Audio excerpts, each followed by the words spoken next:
we began with a new series that will last for a year because it covers the Parashat Shavua. We're not going to go through the entire parasha, but we'll cover the main lessons that are brought out in every parasha. Parashat Mishpatim, this week's parasha, is a very significant parasha. That is where we begin to see the many mitzvot that we are commanded to keep, especially mitzvot ben adam lechavero, those commandments that apply between man and his fellow Jew. There are 53 mitzvot in this week's parasha. 24 aseh, 24 positive commandments, and 29 lo ta'aseh, negative, do not do. And we don't have the time to cover each one, but as you will see, these mitzvot in this week's parasha have many things in common. In the very beginning of the parasha, the Torah says, ve'ele mishpatim. Ve'ele, there is a vav there, that means it's a continuation from somewhere. It's a continuation from the Aseret HaDibrot. The 10 commandments were given in Sinai. Therefore, you should know that the following commandments that you're about to hear, that you're about to learn, are also from Sinai. Don't assume that just what you heard in Sinai, what you heard from Hashem directly, what you saw in the Aseret HaDibrot, the 10 commandments, only that is from Sinai. All the commandments, the entire Torah, is the word of Hashem. In other words, Moshe is the one that wrote it down, but as it was dictated to him by Hashem. Everything was given to us from Sinai. However, you will notice that there are some differences in the semantics between the word chok, mishpat, edut, ot, and mitzvah. You will find these words somewhat interchangeable in the Torah. They're all similar. They're all from Hashem. But each one has a slightly different meaning. So I just want to give you a brief explanation of each one. Whenever you see the word chok, even though it's referring to a mitzvah from Hashem, it's referring to a decree. That's the literal translation of the word. And what is a decree? The decree is what a king decrees without explaining himself, and sometimes it doesn't even make too much sense to us. It may not be logical, but we accept it. It's a chok. So when you see the word chokim, it's usually associated with mitzvot that are very difficult for the human mind to comprehend. Nevertheless, it's a decree from Hashem and we follow it.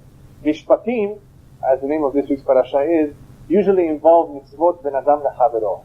Mishpatim are rules, laws and rules. Like every country, every nation has certain rules, certain laws.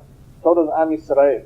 And they usually involve the laws that we need to abide between one and his neighbor, one and his friend, and the like. These are all Mishpatim.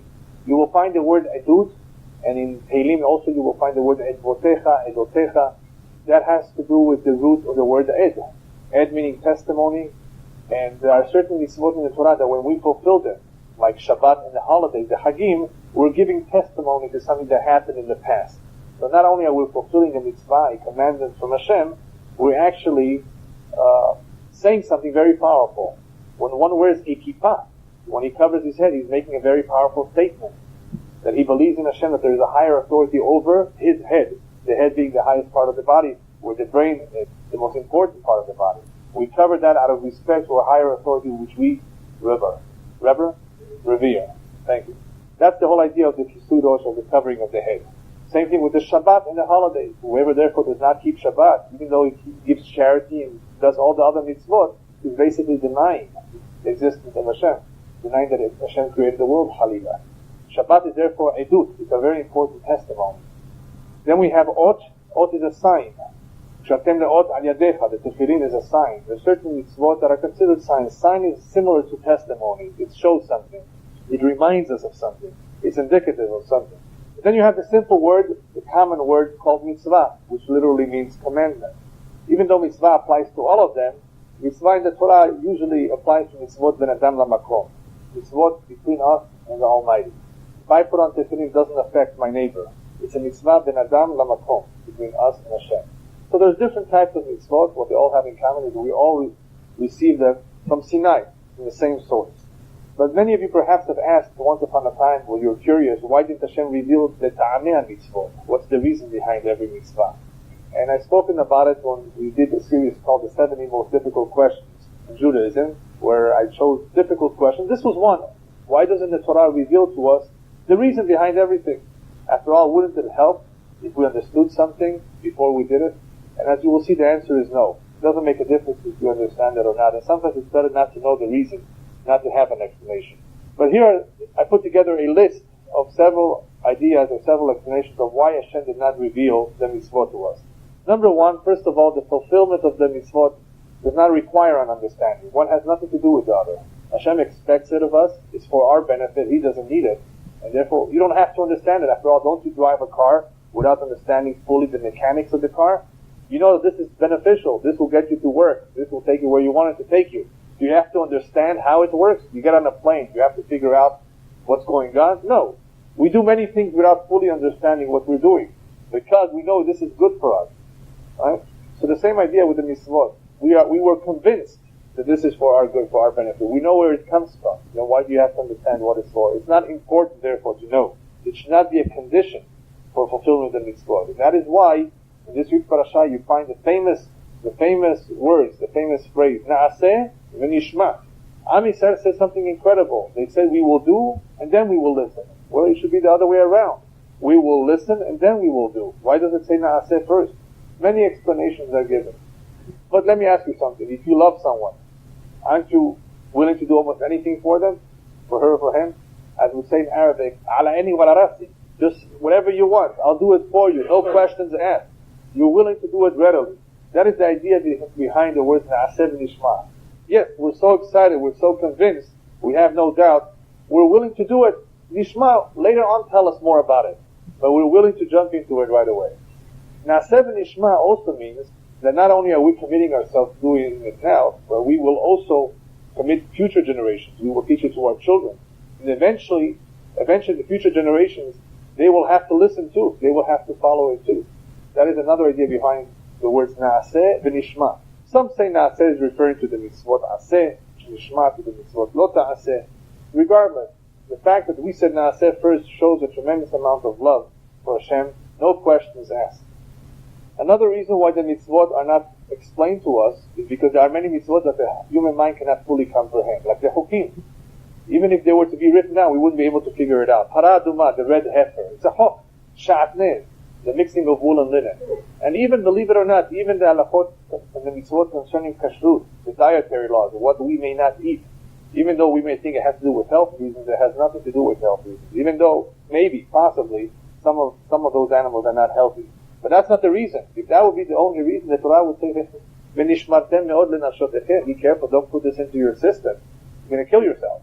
But we know that that's not completely accurate, because there are many goyim that eat everything in the world, anything that crawls. Just ask any Chinese. And right now, especially with that flu, that bird flu, what are they? Avian flu. In Cambodia, they're eating rats right now because they're afraid of the birds. They're afraid of the chicken. So anyway, and they're healthy. It has nothing to do, or at least that's not the main reason. So there are many mitzvot that are hukim that are difficult for us to comprehend. Hashem therefore does not put it down in writing. Number 3, another explanation of why Hashem does not tell us the reason. If Hashem were to tell us this is the reason, there might be some smart aleck who might say, well, this doesn't apply to me. To me, it won't happen. We have an individual in the Tanakh who was the smartest man, who knew everything. And he said the same thing. Yeah, this doesn't apply to me. And he fell into that trap, taking too many wives, especially from the Gentiles. So therefore the Torah says, no reason, no explanation given, so one should not come and say, this does not apply to me. Another simple idea behind the mitzvot not having their explanation given in Torah, is that Hashem wants us to do the mitzvah l'shem shamayim, for the sake of heaven. That is why He does not even reveal to us the reward, how much we will receive as a result of doing the mitzvah. Do it l'shem shamayim. One who does not do it l'shem shamayim, it could happen that eventually some guy might tell him, listen, we're in the 20th century, this does not apply. Maybe once upon a time this was accurate, this was true, it was relevant. Today it's not so relevant. But if we do it l'shem shamayim, because Hashem wants us to do it, we ask no questions, we don't need explanation, we know that it applies at all times, because we do it for the sake of heaven. We know that this is important at all times. There are also many reasons for every mitzvah. So that's another explanation of why the Torah does not write down the reason, because it's not just one. It could be more than one of why something is forbidden, or why we should do a particular maaseh, particular deed. There could be many reasons why something is important. Another idea is that the Torah does not give us rationalization or explanations that the sechel, that the mind should understand, because emunah in Hashem, emunah in the Torah, becomes strengthened much more as a result of tmimut, being sincere, being accepting, instead of trying to rationalize and using your mind to understand. Because there's always a danger if you use your mind and you don't accept it readily. At some point, somebody might think of himself, oh, he's smart, he has a better idea. So it's better not to leave it to the mind to rationalize and to figure it out, but to accept it that obviously whoever created the world knows what's best for us. Tamim tiyeh im Hashem Elokecha. Just be sincere. Don't try to figure it out. And last but not least, another important idea is what the rabbis tell us. When somebody asks you, why don't you eat pork? Don't tell him, Al tomar efshi bebasar hazir. Don't tell, oh, it's disgusting. I don't like it. It's no good. No, tell him the truth. Kikaf tiva Hashem. This is what Hashem commanded. That's the reason. Why? Because any time a person gives a reason, and it's not a good reason, it's not a good explanation, eventually he loses touch. He loses touch, loses contact with a very important source, a very important fact, that Hashem gave the Torah, Hashem gave the mitzvot. If you begin to rationalize, to give explanation, this is disgusting, this is not healthy, this is not good for you, what will happen eventually? You will forget that Hashem gave this. Hashem wants it. That is why whenever anybody asks you a question in Quran, you don't know the answer, instead of trying to figure out an explanation, just tell them, I don't know, Hashem said so, that's good enough for me. It was good enough for my parents and for my grandparents, it's good enough for me too. This is what Hashem said, this is what Hashem commanded us, this is what Hashem expected us. No question asked, and no explanation given. Not only could it be the wrong explanation, but it also will take you away, little by little, from remembering the source, remembering who gave us the mitzvot, and that the mitzvot are min Hashemayim, min Hashem. But what's the basic reason? If we were to simplify the idea behind the mitzvot, what do the mitzvot all have in common? What's the main reason behind the mitzvot? So the rabbis tell us, if you want to know the simple explanation behind all the mitzvot, what they all have in common, the common denominator is לא נתן הקדוש ברוך הוא את המצוות לישראל, אלא לצרף בהם לישראל. He gave us the mitzvot in order to refine our character. Obviously there are many mitzvot that don't have anything to do with character, but believe it or not, somehow they do. What they all have in common is the mitzvot are intended to refine our character, to elevate us. Kedoshim tiyu. How will you be a holy nation? By fulfilling these mitzvot. So the mitzvot, since they are intended to refine our character, they're not just commandments for law and order. They are commandments that if we follow them, we learn them, we will absorb in our character the right hashkafot, the right outlook, as far as what to do, what's important in life, what should be priority, what should not be a priority. That's called hashkafot, outlook, the right perspective. It will allow us to acquire the right midot, right characteristics that Hashem wants us to possess, and it will allow us to lead a certain lifestyle. Judaism, therefore, is not a religion. It's a lifestyle. It's a certain conduct that Hashem expects of us. If we want to attain a certain goal, you follow this lifestyle, this diet. You do these things. Nothing necessarily to do with law and order. As opposed to what? As opposed to Chukot HaGoyim. The Goyim also have Chukim and Mishpatim. But what's their main goal? What's their idea of putting together a constitution? To maintain law and order. There has to be law and order. It's not only that there has to be, that's one of the mitzvot of Bnei Noach. One of the 7 Noachite laws, that they should establish a system of law and order.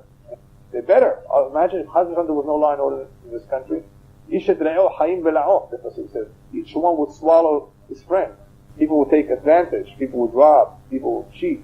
There has to be law and order. But that's what the Goyim do.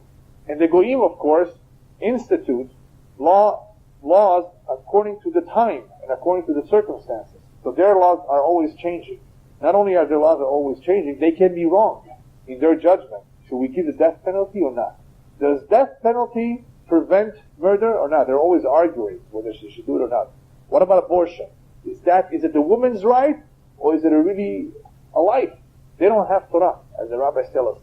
Torah bagoyim al tami, chokhmah bagoyim tami. If somebody comes and tells you, this non-Jew is smart, he's a genius. Yeah, of course, believe him. We see it for a fact. They've gotten to the moon, they've sent rovers to Mars, they've done incredible things. Chokhmah? Yeah, chokhmah bagoyim, there is something like that. There are smart goyim. Torah bagoyim al tamin. There's no such thing that the goyim will come up with a Torah that will endure for many, many generations. Because the human mind is frail, he's subject to error, and therefore when he comes up with an idea, even though it's not a bad idea, who says it will apply 30 years down the road? The fathers of the Constitution in this country would not believe what's going on in this country today. What is that? Yeah, all sorts of things. I'd rather not say. The human being cannot come up with a Torah. Only Kadosh Baruch Hu can come up with a Torah that is good forever, that is perfect. That is the meaning of the pasuk that we say in our prayers. the pasuk in Tehillim, Magid dvarav leYaakov chukav u'mishpatav liYisrael, lo asa chen lechol goy mishpatim bal yedaum. The chukim were given to Am Yisrael, the chukim and the mishpatim. Such chukim and mishpatim were not given to the rest of the world. In other words, we are fortunate. Baruch Elokeinu shebaranu livro v'vilanu minatoim v'natanu Torah temet. We have a Torah which is emet, and it's intended to be forever for all generations. It's always applicable. It's always relevant. And it's true. It's 100% true. That's the difference between our chukim and their chukim. Since there's such a big difference between our chukim and their chukim, since the whole idea of our mitzvot is to refine our character, to do things correctly and properly according to the correct hashkafot, because of this, one of the first mitzvot, or one of the first diyukim, first points in this week's parasha, is Eliyahu Mishpatim Shetasim Lifneihem. If you ever have a disagreement with your friend, you ever want to take him to court, to a Beit Din, don't go le'archaot. You cannot sue him in court, in a non-Jewish court. You have to take him first, if possible. You have to try your best. If he doesn't agree, there's something else. You take him to a Jewish court, to a Jewish Beit Din. You solve it amongst Jews. Why? Well, very simple. First of all, our hukim are different than their hukim. If you were to go to them, what may come out, the outcome, especially if it's through a jury, what do they know, is erroneous. You may be stealing from someone. Maybe according to the Torah, that's not the halakha, that's not the mitzvah, that's not what the Torah wants. And not only will the outcome be different, even if their law is the same like our law, the Torah says no. Why? It's a hilul Hashem. You're giving kavod to their system of laws instead of to the Torah. So therefore, ashetasim lifnehem, you have a disagreement, you have a dispute, go to a Beit Din Torani, where they will resolve the issue according to the Torah, according to the halakha. Don't go to them. And don't make a hilul Hashem. And they make mistakes too, besides the fact that this is a hilul Hashem. In this week's parasha, if you look at the mitzvot, you will see many mitzvot that are similar in concept. Because in Parashat Mishpatim, there's a tremendous emphasis on mitzvot ben adam lechavero, between man and his friend. And you will find an emphasis in three important areas. In the area of honesty and truthfulness, in the area of kindness and generosity, and in the area of being charitable and being courteous. If you look at, there are more mitzvot that are not necessarily related to the descriptions I just gave, but many of them, especially the mitzvot ben adam lechavero that appear in this week's parasha, are pretty much divided into these three areas, these three categories. These three categories, what they have in common, is what the rabbis tell us, the famous saying, Derech Eretz Kadma LeTorah. I'm sure you heard about it, right? Derech Eretz comes before the Torah. What does that mean? In Yiddish, it means to be a mensch. It's more important than anything else. Be a good man. Behave yourself. What did the rabbis mean by that? Kadma LeTorah, it comes before the Torah. What's the Torah and what's Derech Eretz? The difference between Torah and Derech Eretz is as follows. In the Torah, we have two kinds of mitzvot. Mitzvot ben adam lechavero, mitzvot ben adam lamakom. The commandments between adam lechavero, as I explained before, are do not kill, do not steal. Even though when somebody kills and steals, he's also transgressing a mitzvah. In the Torah, in other words, beno lamakom, because Hashem commanded so, but it affects his fellow Jew. There are other mitzvot ben adam lamakom, totally between us and Hashem. Derech Eretz Kadma LeTorah means the mitzvot ben adam lechavero. Those commandments that are between man and his fellow Jew, they come first, before the mitzvot ben adam lemakom. What does that mean, they come first? That the whole basis of the Torah relies on them. If you do not fulfill these mitzvot, then you have no Torah. This is the foundation of the Torah. Mitzvot ben adam lechavero. The whole foundation. Everything depends on this, on behaving yourself, proper conduct. Not only is this a foundation, it is through the mitzvot of ben adam lechavero, they will be a vehicle towards fulfilling mitzvot ben adam lemakom. If one strengthens himself in this area, if he refines himself in this area, he doesn't cheat, he doesn't steal, he's honest, he's good, he's kind and charitable, these mitzvot are so powerful that they will enable him to fulfill properly the mitzvot ben adam lemakom. Whoever does not excel in this area, and only excels in mitzvot ben adam lemakom, he puts on tefillin, he prays 10 times a day, not 3. Right? He does all the mitzvot ben adam lemakom. He prays every time he prays shachrit, it lasts for 3 hours. There have been people like that who stress, who emphasize mitzvot ben adam lemakom. They're great. They don't give charity. They're not kind. But all the mitzvot ben adam lemakom, they do very good. Shlomo Melech compares them to nezem zahav be'af hazir. It's like having a golden ring in the snout, in the nose of a pig. A pig is a pig. So what if he has a golden ring? He has a beautiful golden ring, but where is that golden ring? Where is it? It's in the af, the snout of a hazir. So you have people who are hazirim. They're like pigs. They behave themselves like pigs. So what if they know Torah? So what if they're very knowledgeable? So what if they pray for 3 hours? It's a hazir. It's worthless. Or as Shlomo Melech puts it in different words, why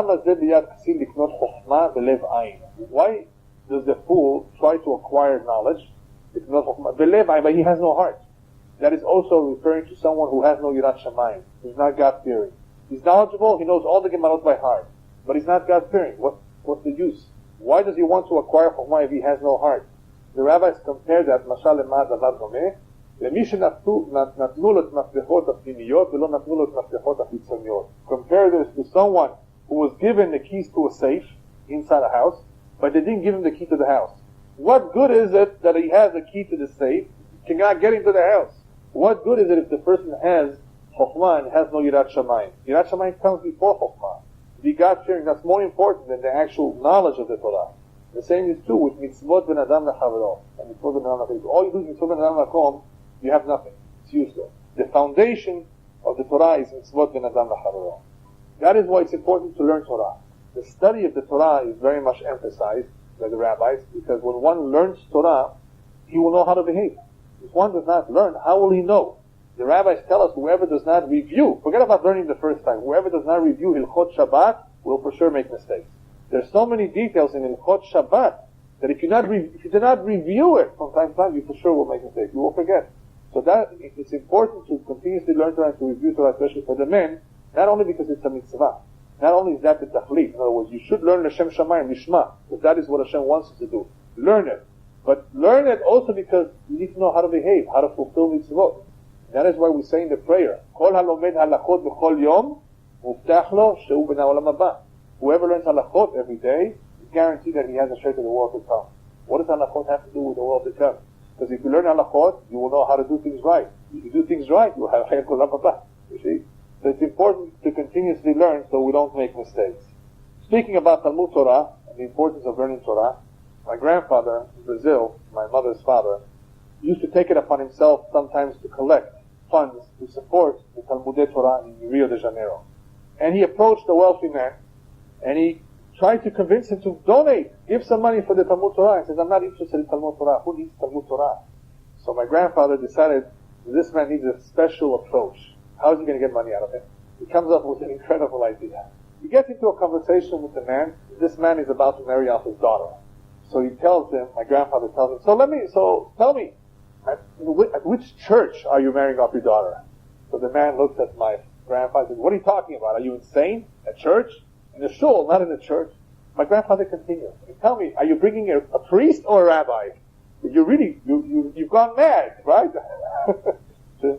And let me ask you, when your daughter has a son, are you going to circumcise him? He says, now you're really crazy. What are you talking about? Of course I'm going to circumcise. Of course I'm going to do it in a shul. Of course I'm going to bring a rabbi. What's happened to you? He says, sir, if there's no Talmud Torah, there will be no rabbis, there will be no shuls, there will be no mohel. That's the importance of supporting Talmud Torah. What do you think all of this comes from? If we would not have had Torah all these years, all these generations, do you think we would have rabbis? We would have a mohel, we would have a shul? Of course he gave him at the end. In the Sefer HaChinuch, he brings down that the mitzvot, by doing the mitzvot, something happens to our heart. I started off saying before that we don't understand everything. We don't have to understand. And another reason behind this is because eventually if we do the mitzvot, even if we don't fully understand what we're doing, the hearts are affected and influenced by one's actions. You continuously do something that will somehow inspire you, that will somehow influence you. So all the mitzvot, what they all accomplish, not only do they refine our character, not only do they show us how to conduct ourselves, not only do they give us the right outlook and perspective about life, they have an effect on our hearts. And this is a very important point, as you will see now. People have different kinds of hearts. People have different kinds of personalities. They are endowed with different characteristics. And there are some people, for example, who love money. Many such people. And when people love money too much, they tend to steal and do whatever they can to get a hold of that money. And that is why the rabbis made a very, very powerful statement. And it's a little scary too. Ruban begezel, mi'otan be'arayot, v'kulam be'avat lashon hara.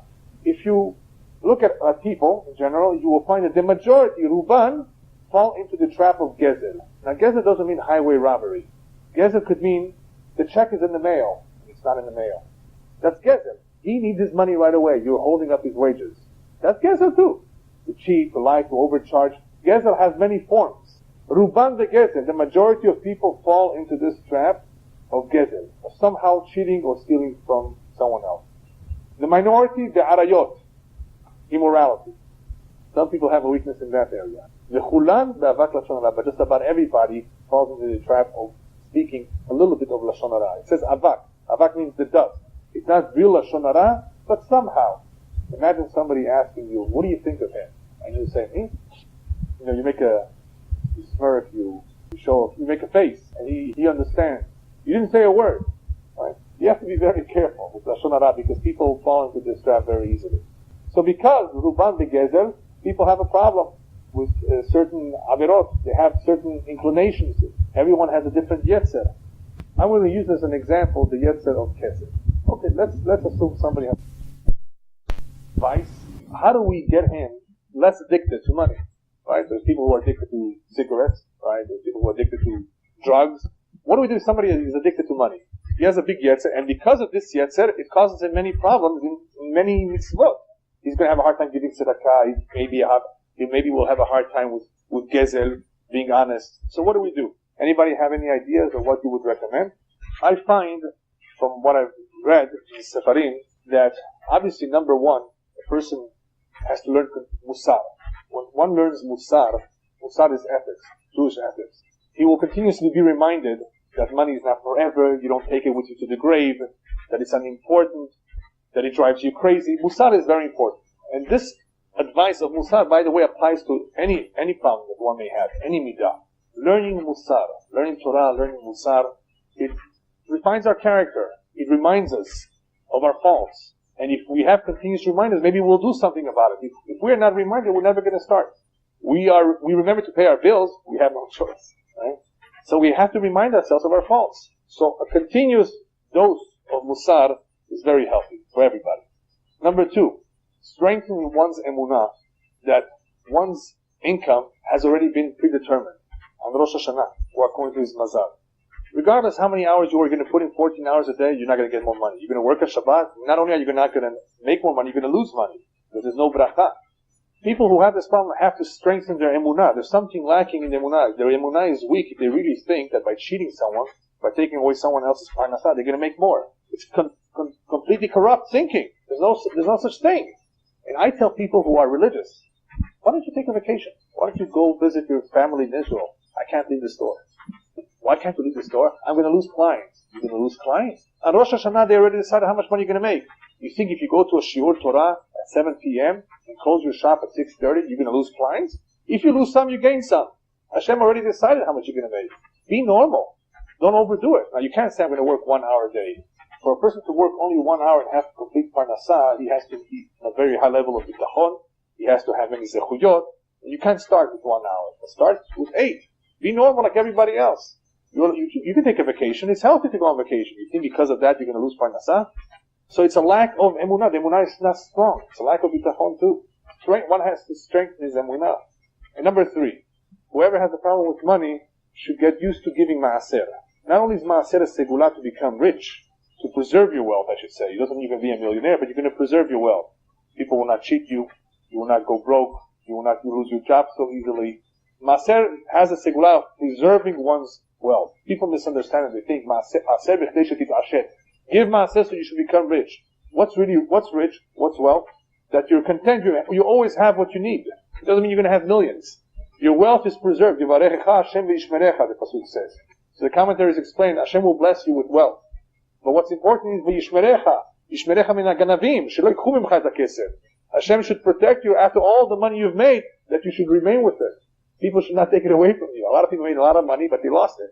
So maaser is a very powerful segula for preserving one's wealth, and also it helps him with his problem. He has a problem with money, but all of a sudden he's sharing his money with others. And not only is he sharing 10%. That's a lot.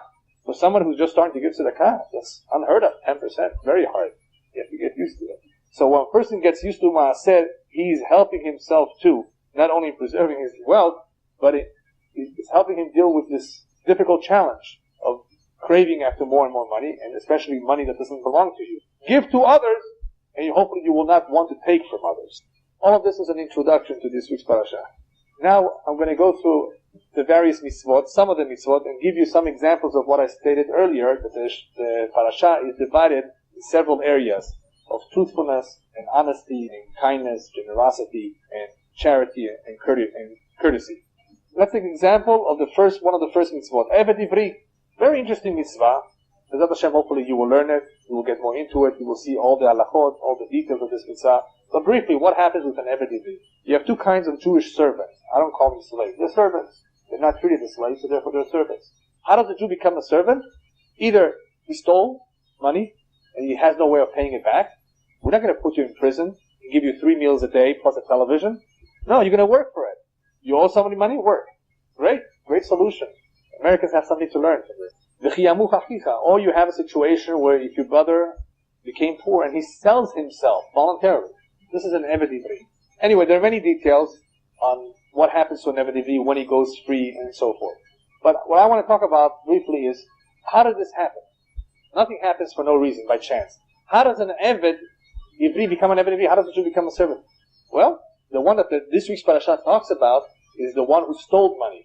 That is the smichut. That's the connection between last week's parasha and this week's parasha. What's the connection? If you remember one of the Aseret Dibrot, what does it say there? Lo tahmod. Do not covet. If you will covet, you will come to steal. This guy coveted, he stole, and therefore he lands himself in this situation where he has to work for someone else to pay his debts. What does this teach us? Well, it teaches the Adon and the Eved a very important lesson. The master is learning something, and so is the servant. The servant is learning, well, next time I'll know better. I won't covet, so I won't steal, so I won't get myself into trouble. But there's something else that this Eved is going to learn as a result of being in the house of another Jew. This other Jew, what's his challenge? What's his mitzvah? Treat him kindly. Be considerate of him. Be sensitive to him. He's your brother. He's not just an Eved Kna'ani.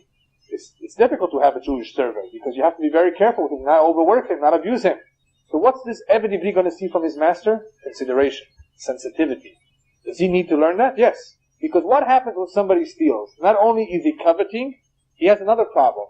He's not considerate of the other individual who just lost something. So there's two problems in Gneva and Gezer. Two problems. You covet, you want something for yourself, so you probably have kina, ta'ava, henda. You have all of these characteristics that you have to work on. Besides that, you're not considerate of the guy you're taking, whatever it is you're taking from him. You need to learn this lesson. You wanted something for yourself, now even your life is not yours. Your life belongs to someone else. You were not considerate, now you're going to learn what it is to be considerate, because your master is going to be considerate of you, he's going to be sensitive to you. You're going to see how people should treat each other by having this experience, by spending a number of years in the house of this master. That is some of the ideas behind the mitzvah of Eved Ivri. The two of them have something to learn. Then we see another area in this week's parasha that deals with Niskei Adam, that human beings sometimes injure others through their actions directly or indirectly. You made a bore, you made a pit in the middle of the street, cover it up. Some people are careless. They're not responsible. A human being has to be responsible. He's smart. Hopefully he sees where he's going. He has to be careful. People can get hurt as a result of his action.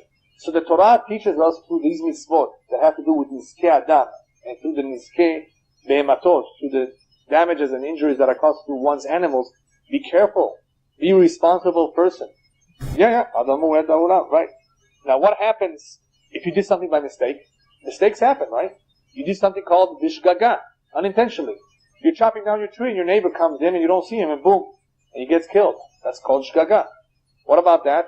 Rabbis tell us whoever did something bishgaga, unintentionally, siman shepam asa b'mezid. It could be, depending on what it is that you did, that you were not careful once, or you did something once intentionally. Either you did it b'chavana, or you were a posher, you were negligent. Because of that, it happens that you sometimes do things bishgaga. Quick story. There were two Jews during the time of the Inquisition in Spain. They were running away.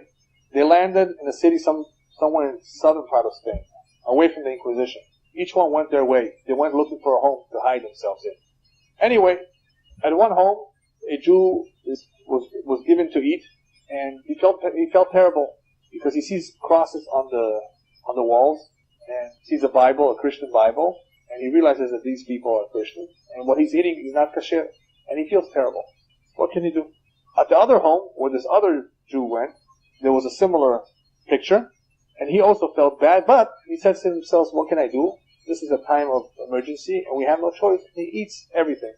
The first Jew, as he's about to leave the house and thank his host, the host comes over to him and says, I know you felt bad because of what you were eating, but you should know we're Jews, we're Maranos, we're secret Jews. What you ate is completely 100% kasher. Don't worry. Don't feel bad. The other Jew, of course, was not told anything like that. He ate tarif. The two got together, they eventually got to their destination. The one who ate tarif felt bad, and he went to the rabbi. Rabbi, why was my friend lucky? He landed in a Jewish home, and I wasn't so lucky. I ate tarif. I had no choice, but why was he luckier than me? So the rabbi asked him, did you ever eat tarif voluntarily, intentionally, knowingly? It was only once. It happened when I was a young boy. I went out with my non-Jewish friends to the park, and they brought along non-kosher cheese, and I was tempted, and I ate from the non-kosher cheese. The rabbi says, that's what it is. If you didn't watch yourself once, why should Hashem watch over you next time? HaKadosh Baruch Hu watches over those who watch over themselves, and make sure they don't get into trouble. So there should be no shegaga. If there was a shegaga, it's possible that the first time around, you were not careful. You were either a poshea, you were either negligent, or you did it intentionally. Shgagot don't just happen. Now, in a shegaga, if there is murder involved, well, I shouldn't say murder, but if somebody got killed, there's something called that in miklat. There's something called cities of refuge. Because in shgaga, you need a kapara. You need an atonement. What are you going to do in the cities of refuge? Eventually, when we get to that Parashat, we'll talk about that. But basically, what you're going to do in the city of refuge is you're going to examine your deeds. Why did it happen to me? Why do I need this kapara? I must have done something wrong in the past. So it gives him the opportunity to atone. It gives him the opportunity to examine his deeds, to contemplate and reflect a little bit. Why did it happen? So it should not happen another time. People have to be very careful. Even though the person who got killed was min hashamayim, that's also b'hashgacha eliyona. Nothing happens for no reason. He deserved to die. But why should you be the one? Obviously, you must have done something wrong in the past. Otherwise, it wouldn't happen to you. The next area in the parasha deals with yetomim, almanot, and gerim. Orphans, widows, and converts. They are very sensitive. Orphans, widows, the widow does not have a husband. Orphans do not have a father. Gerim are also very sensitive about their situation. We have to be extra sensitive towards them.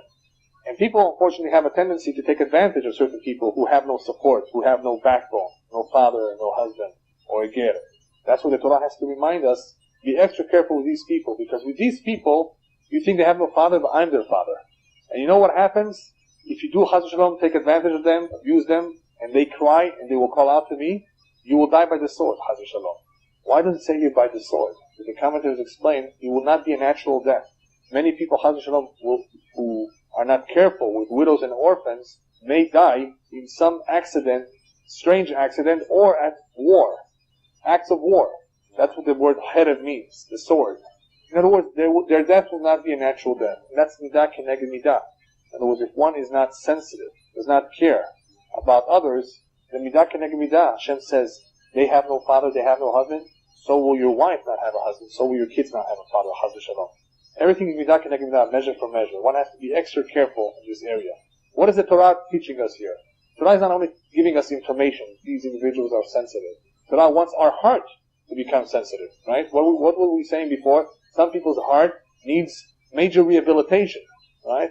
They're either stingy, they're either hardened, they're either not sensitive and not considerate of others. It's through the mitzvot that Hashem gives us, whether it is with orphans and widows, whether it is with an eved ivri, whether it is with a ger, that through these actions and these mitzvot, we are becoming more sensitive. Then we have the pesukim, the mitzvot that deal with loans. The Or HaChaim HaKadosh says in Kesef Talvet Ami, Or HaChaim says, dealing with loans, why is it that somebody is rich and someone is poor? He has to lend to the other. So the Or HaChaim says, in reality, the rich man does not necessarily deserve more. He's an apotrophos. He's the one that's responsible to distribute that money to those who are poor. He has the parnassah of the poor man in his hands. Because Hashem takes care of everybody. That's what we were told. That's what we know. If that's the case, then why is he poor? Because his parnassah was given into the hands of the rich man. The rich man therefore has a nisayon, a big challenge, what he does with that money, how he spends it. He needs to remember to spend wisely and to not to forget those who are poor, because he has their money. Now, there's two ways to give money, through tzedakah and through a loan. Which one is better? Alone. Why alone is better? Because there's less shame, less busha involved. I'm taking it, but I'm going to give it back. And the rabbis tell us, acts of kindness are greater than charity. Why? Because kindness you can do with the rich man too, not only with the poor. Tzedakah you only do with the poor. Kindness you can do with those who are dead. Chesed shel emet. Bury them. Take care of them. And kindness you do with your physical body. Guess what you do with your money? Here, take, go. When you do acts of kindness, you're much more involved with someone. Halva'ah alone is much more involvement. He has to pay it back to you. It usually involves a larger sum. You don't know, should I trust him or not? Halva'ah therefore is more involvement. And there's less shame. It's a bigger mitzvah therefore. However, the rabbis warn us, if you give somebody halva'ah, make sure you write a contract. Make sure there are witnesses. Why? Otherwise, you are going to let him, chas v'shalom, if he is weak in his honesty, he may not pay it back. And you're opening up a hole here. If he's honest, no problem, but don't take a chance. Don't allow him to fall into his own trap of not being honest. Write a contract so there's no misunderstanding. By the way, I always like to give advice when people give loans. One very important piece of advice. If you're ever going to give someone a loan, don't give him more than what you're willing to lose. Because as soon as you give a loan, just assume it's not coming back. And therefore, if you're going to have a heart attack if that money doesn't come back, don't give it to begin with.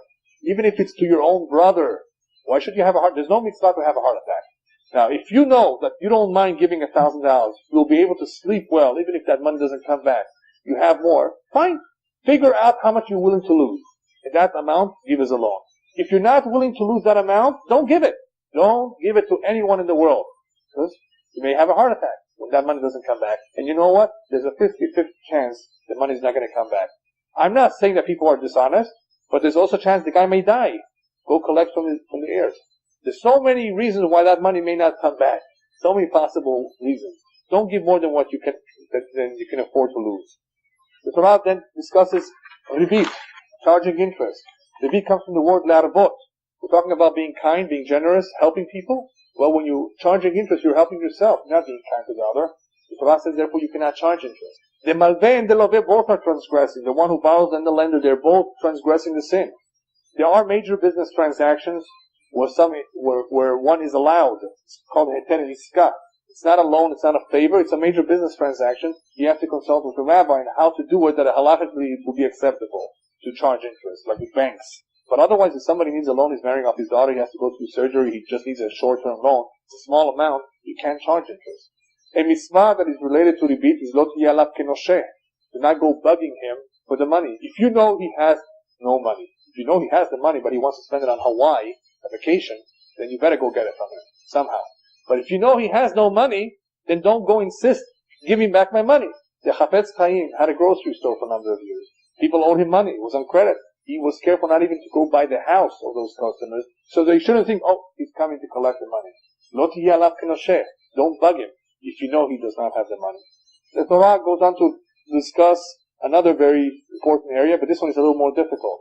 Be kind, be generous, be sensitive. Okay, what about if he's my enemy? I don't like his face. I don't get along with him. He's called your soneh. No, if you see the donkey of your soneh who's falling underneath the load, gotta help him. The Torah uses the words azov ta'azov imo. Azov ta'azov imo? What does that? Azov ta'azov imo have to do with unloading. That verb azov ta'azov means to release, to let go. The commentaries explain, when you help your enemy's donkey, that help is releasing you from the hatred towards him. Do yourself a favor, do him a favor, help him, so by helping him, azov ta'azov, hasinat ta'azov, the hatred will go away. Besides the fact, the Torah is teaching us to be sensitive to animals. Forget the enemy, this is an animal. Be sensitive. Tar balei chayim. You cannot inflict pain on an animal. Again, another example of the Torah teaching us sensitivity, even to those who you dislike, even to animals. Then the Torah speaks about sheker and shochad. Sheker, midvar sheker tirchak. The Torah only says the word tirchak on sheker. Stay away at all costs from lying. Lying is the opposite of emet, the midah of Hashem. A person who's truthful is very close to doing all the mitzvot, to fulfilling the Torah. One who's a shakran will very easily let go of many, many mitzvot. Because he's going to fool himself in the end too. And bribery is also sheker. Sheker and shochad, bribery and lying, corrupt the judgment. Not only is there no beracha in what they do, if somebody takes something through sheker, but it corrupts the deen and it corrupts the individual. It becomes very addictive to lie. And someone who lies will have a hard time doing teshuvah. There was one individual who did everything in the Torah, against the Torah. All the avirot, he came for teshuvah. And the rabbi tells him, you know what? Just take upon yourself one thing. That will help you do teshuvah. Always speak the truth. No matter what happens, always speak the truth. And that will hopefully strengthen your teshuvah. You will remain a true Baal teshuvah. This guy used to murder people.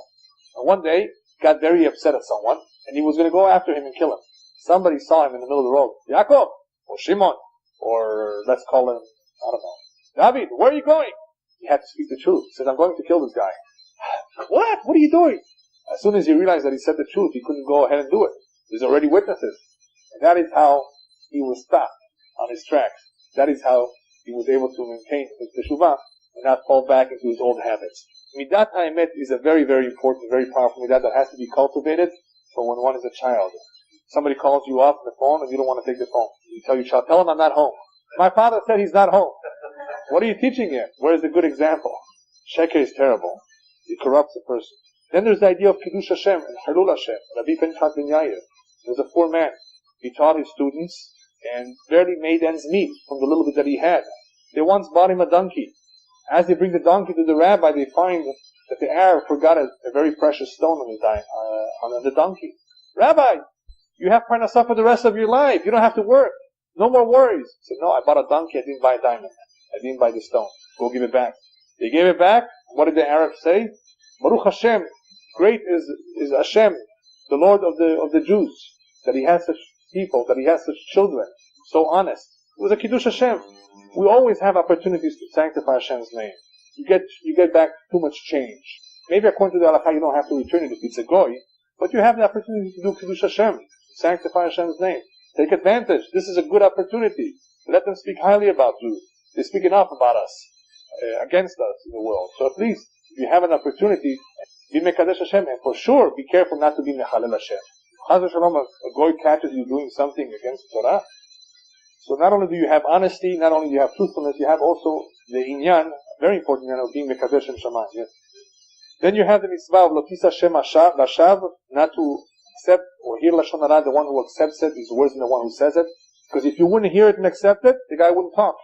You have the mitzvah of Achrei Rabim Le'atot, which is also trying to arrive at the truth, using the majority of opinions, as long as they're Shomrei Torah and Mitzvot, as long as they follow the Torah, the majority rules. The Torah wants us to arrive at the emet, at the truth. Lashon Hara, if it's not true, it's even worse.